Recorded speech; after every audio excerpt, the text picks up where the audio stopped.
हमारे शक्ति कृष्ण के शक्ति आवेश अवतार आदरणीय प्रधानमंत्री जी अपनी ओज प्रोत वाणी से हम सभी को ज्ञान देंगे।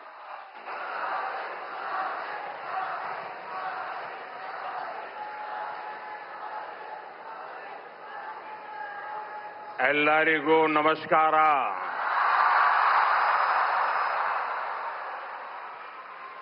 जय श्री कृष्ण,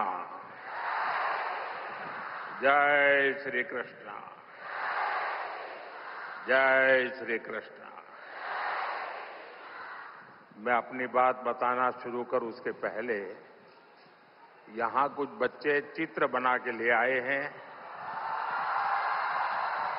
जरा एसपी जी के लोग और लोकल पुलिस के लोग मदद करें, उसको कलेक्ट कर लें। अगर आपने उसके पीछे अपना एड्रेस लिखा होगा तो मैं जरूर आपको धन्यवाद पत्र भेजूंगा। जिसके पास कुछ न कुछ है दे दीजिए, वो कलेक्ट कर लेंगे और आप फिर शांति से बैठ जाइए।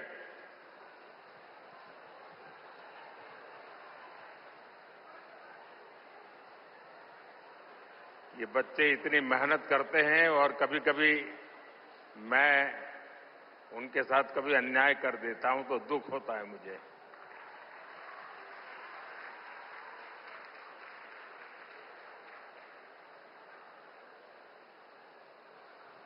जय श्री कृष्ण।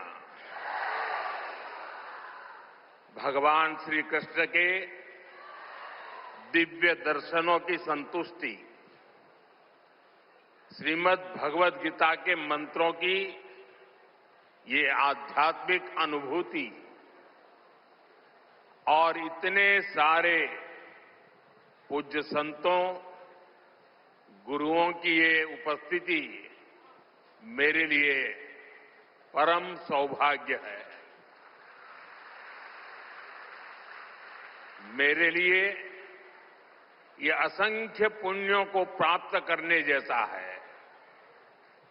और जो मुझे सम्मान दिया गया, मेरे लिए जो भाव प्रकट किए गए, शायद मुझे इतने आशीर्वाद मिले कि मेरे लिए जो कहा जाता है मैं उससे योग्य बनूं और ज्यादा काम करूं और मुझसे जो अपेक्षाएं हैं उसे मैं पूर्ण करूं। भाइयों बहनों, अभी 3 दिन पहले ही मैं गीता की धरती कुरुक्षेत्र में था।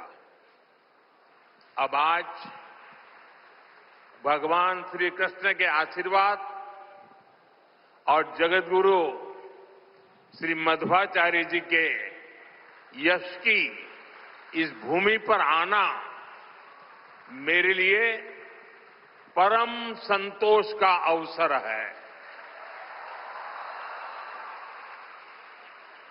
आज के इस अवसर पर जब 1 लाख लोगों ने एक साथ भगवद गीता के श्लोक पढ़े तो पूरे विश्व के लोगों ने भारत की सहस्त्र वर्षों की दिव्यता का साक्षात दर्शन भी किया है।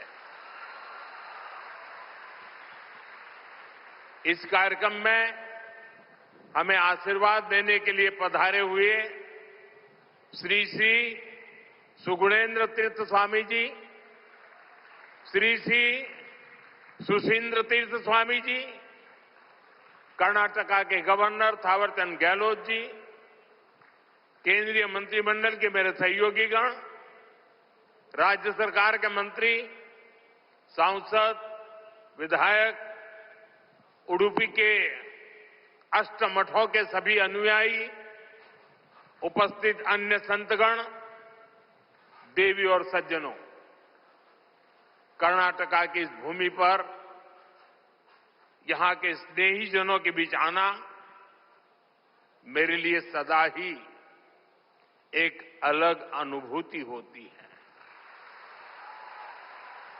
और उडुपी की धरती पर आना तो हमेशा अद्भुत होता है।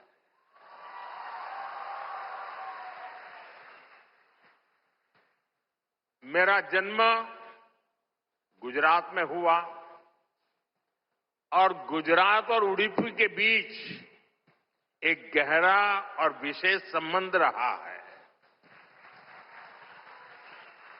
मान्यता है कि यहां स्थापित भगवान श्री कृष्ण के विग्रह की पूजा पहले द्वारका में माता रुक्मिणी करती थी। बाद में जगत गुरु श्री मध्वाचार्य जी ने इस प्रतिमा को यहां प्रस्थापित किया। और आप तो जानते हैं, अभी पिछले ही वर्ष मैं समुद्र के भीतर श्री द्वारका जी का दर्शन करने गया था। वहां से भी आशीर्वाद ले आया। आप खुद समझ सकते हैं कि मुझे इस प्रतिमा के दर्शन करके क्या अनुभूति हुई होगी। इस दर्शन ने मुझे एक आत्मीय आध्यात्मिक आनंद दिया है। साथियों, उडुपी आना मेरे लिए एक और वजह से विशेष होता है। उडुपी जनसंघ और भारतीय जनता पार्टी के सुशासन की मॉडल की कर्मभूमि रही है। 1968 में उडुपी के लोगों ने जनसंघ के हमारे वीएस आचार्य जी को यहां की नगरपालिका परिषद में विजयी बनाया था। और इसके साथ ही उडुपी ने एक नए गवर्नेंस मॉडल की नींव भी रखी थी। आज हम स्वच्छता के जिस अभियान को राष्ट्रीय रूप देख रहे हैं, उसे उडुपी ने 5 दशक पहले अपनाया था। जल आपूर्ति और ड्रेनेज सिस्टम का एक नया मॉडल देना हो, उडुपी ने ही 70 के दशक में इन कार्यक्रमों की शुरुआत की थी। आज ये अभियान देश के राष्ट्रीय विकास का राष्ट्रीय प्राथमिकता का हिस्सा बनकर हमारा मार्गदर्शन कर रहा है। साथियों, रामचरितमानस में लिखा है, कलिजुग केवल हरिगुण गाहा, गावत नर पावही भवथाहा। अर्थात कलयुग में केवल भगवत नाम और लीला का कीर्तन ही परम साधन है। उसके गायन कीर्तन से भव सागर से मुक्ति हो जाती है। हमारे समाज में मंत्रों का, गीता के श्लोकों का पाठ तो शताब्दियों से हो रहा है, पर जब 1 लाख कंठ एक स्वर में इन श्लोकों का ऐसा उच्चारण करते हैं, जब इतने सारे लोग गीता जैसे पुण्य ग्रंथ का पाठ करते हैं, जब ऐसे दैवीय शब्द एक स्थान पर एक साथ गूंजते हैं, तो एक ऐसी ऊर्जा निकलती है जो हमारे मन को, हमारे मस्तिष्क को एक नया स्पंदन, एक नई शक्ति देती है।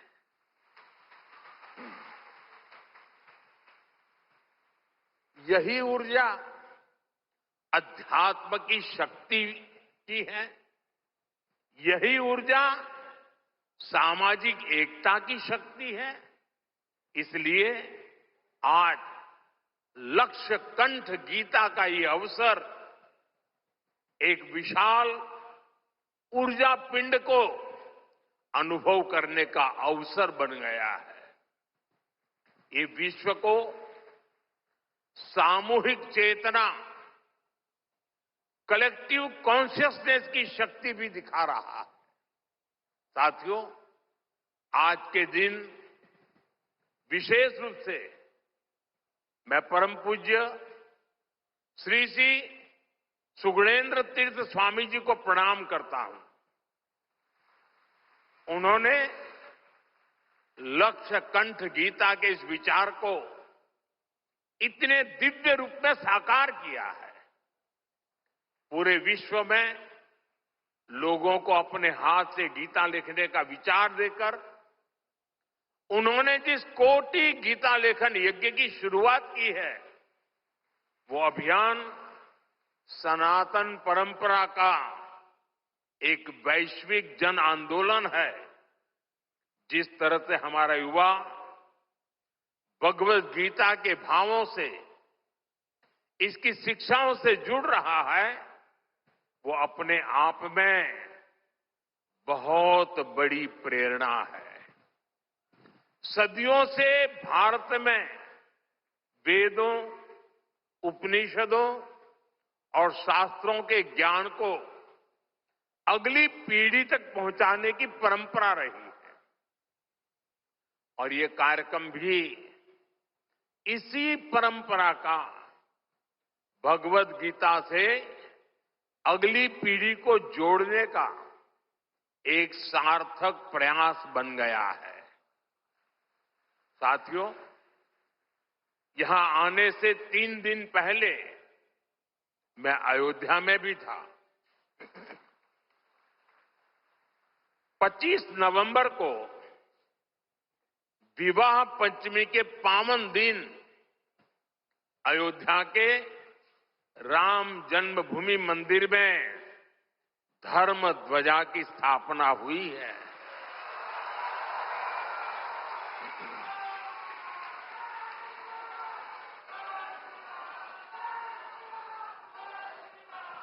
अयोध्या से उडुपी तक असंख्य राम भक्त इस दिव्यतम और भव्यतम उत्सव के साक्षी बने हैं।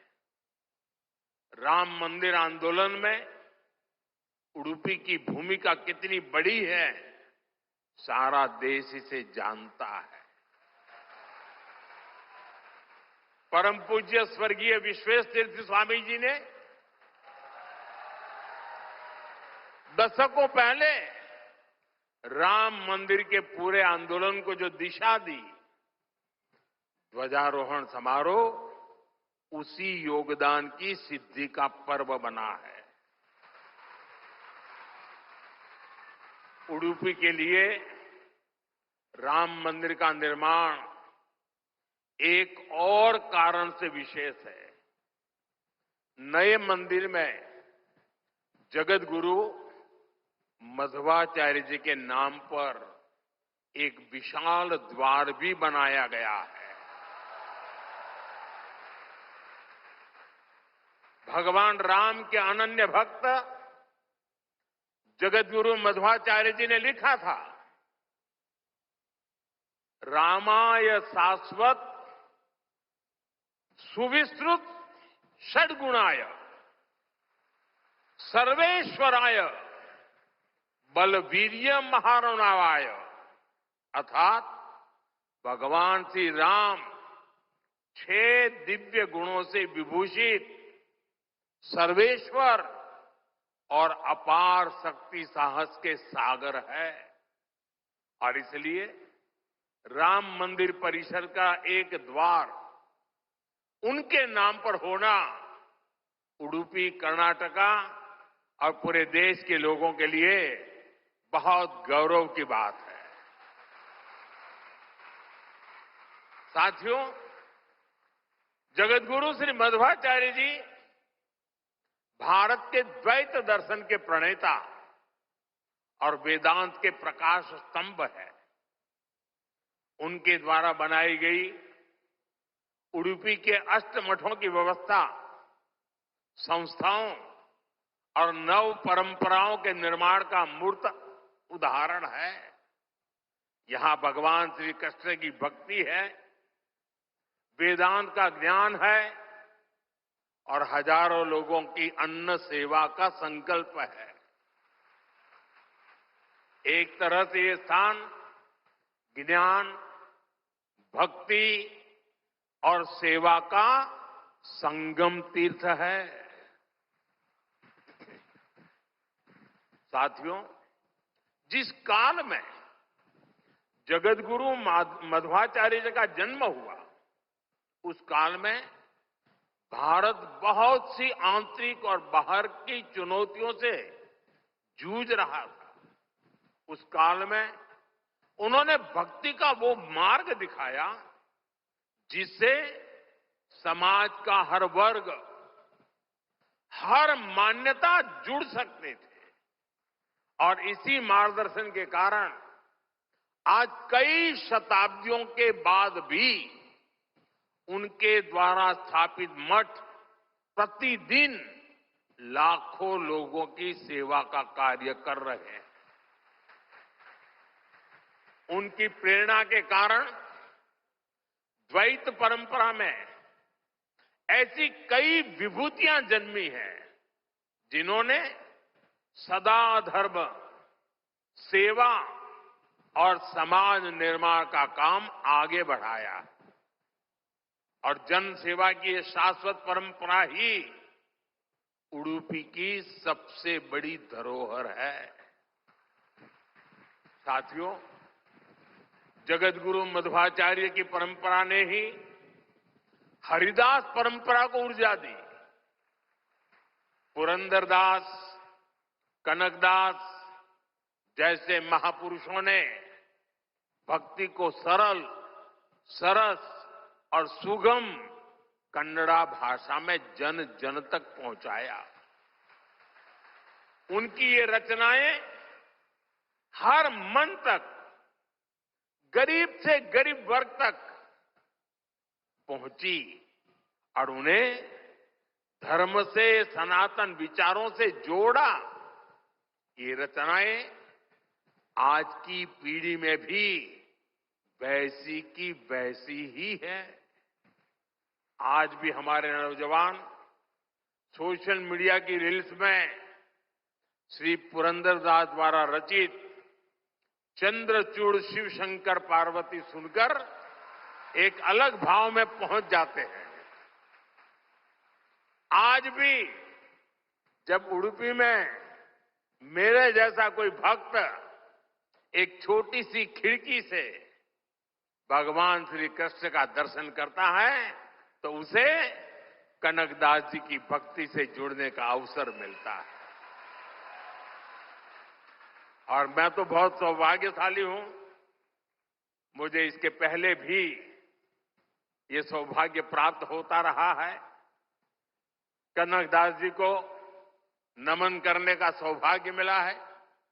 साथियों, भगवान श्री कृष्ण के उपदेश, उनकी शिक्षा हर युग में व्यवहारिक है। गीता के शब्द सिर्फ व्यक्ति ही नहीं, राष्ट्र की नीति को भी दिशा देते हैं। भगवत गीता में श्री कृष्ण ने सर्वभूत हिते रताः ये बात कही है। गीता में ही कहा गया है, लोक संग्रहम एवापि संपश्यन कर्तुम अहर्षि। इन दोनों ही श्लोकों का अर्थ यही है कि हम लोक कल्याण के लिए काम करें।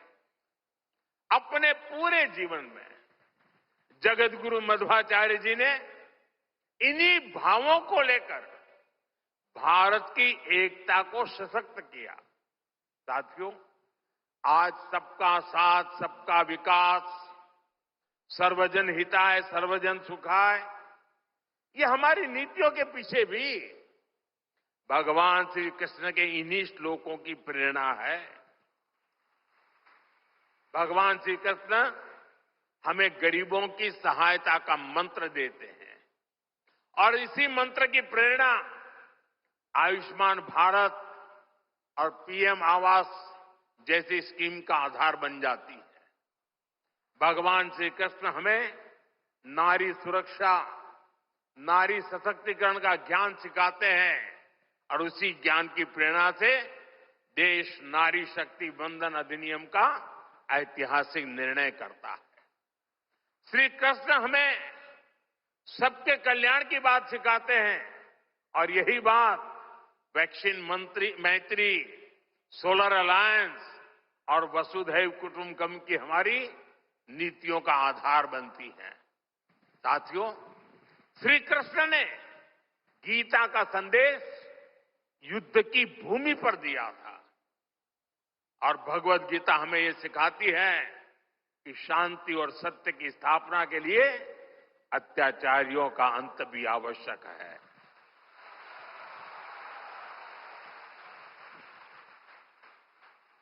राष्ट्र की सुरक्षा नीति का मूल भाव यही है।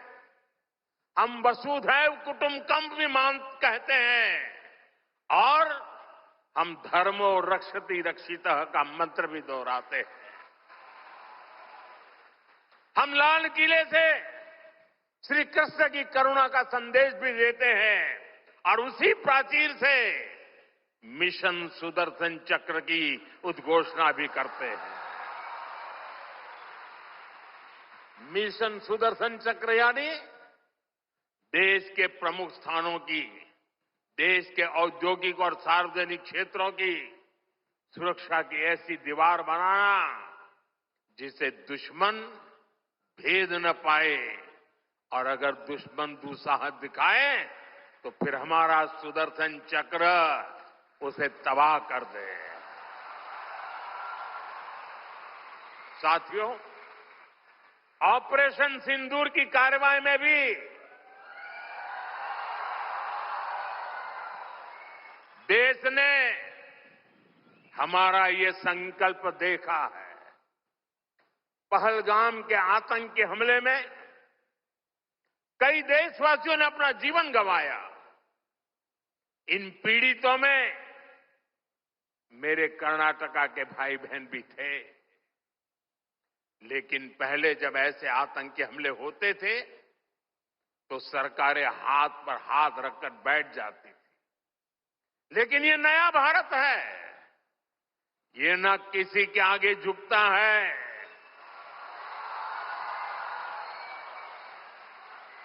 और न ही अपने नागरिकों की रक्षा के कर्तव्य से डिगता है। हम शांति की स्थापना भी जानते हैं और शांति की रक्षा करना भी जानते हैं।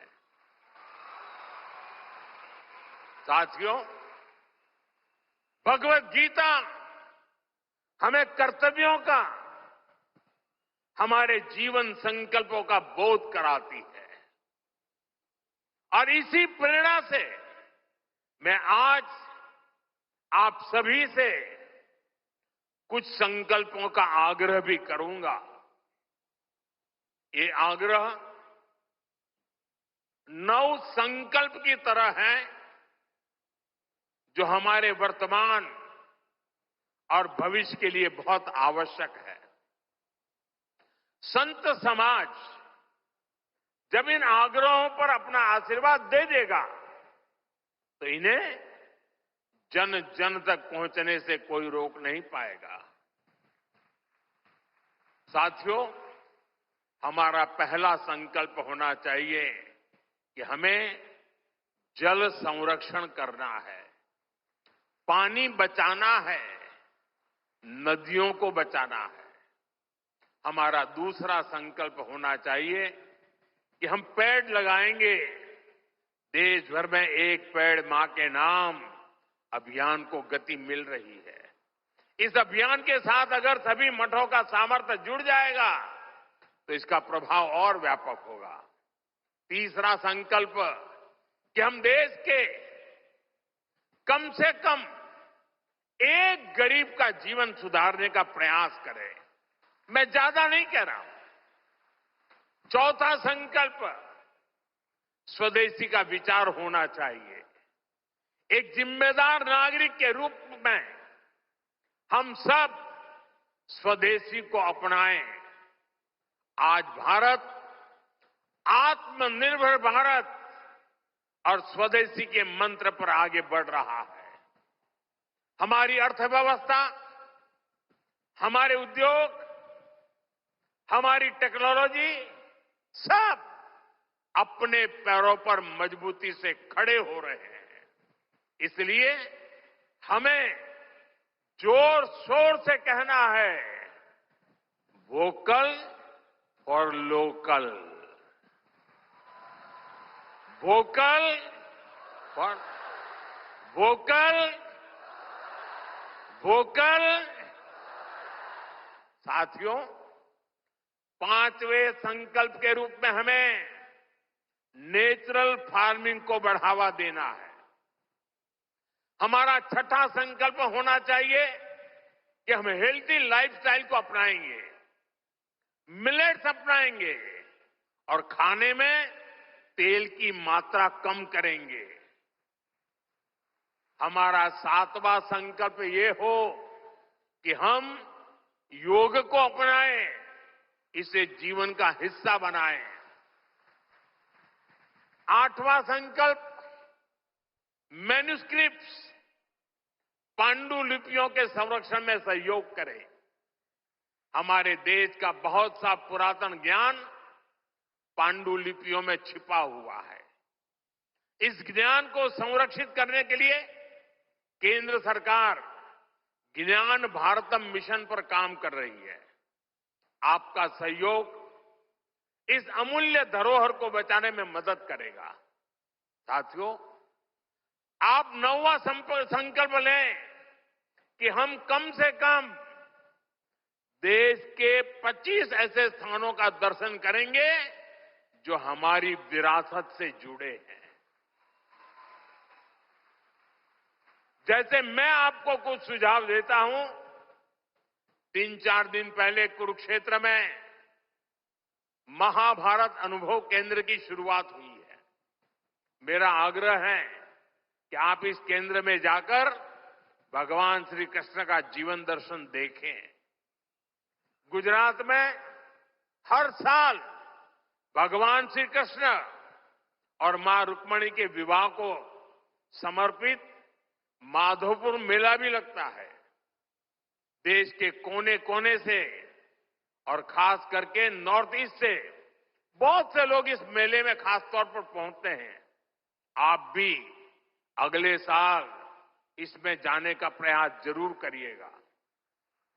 साथियों, भगवान श्री कृष्ण का पूरा जीवन, गीता का हर अध्याय कर्म, कर्तव्य और कल्याण का संदेश देता है।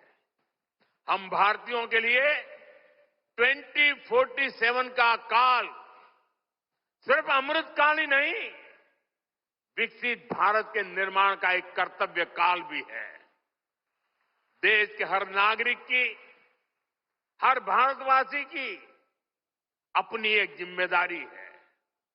हर व्यक्ति का, हर संस्थान का अपना एक कर्तव्य है और इन कर्तव्यों की पूर्णता में कर्नाटका के परिश्रमी लोगों की भूमिका बहुत बड़ी है।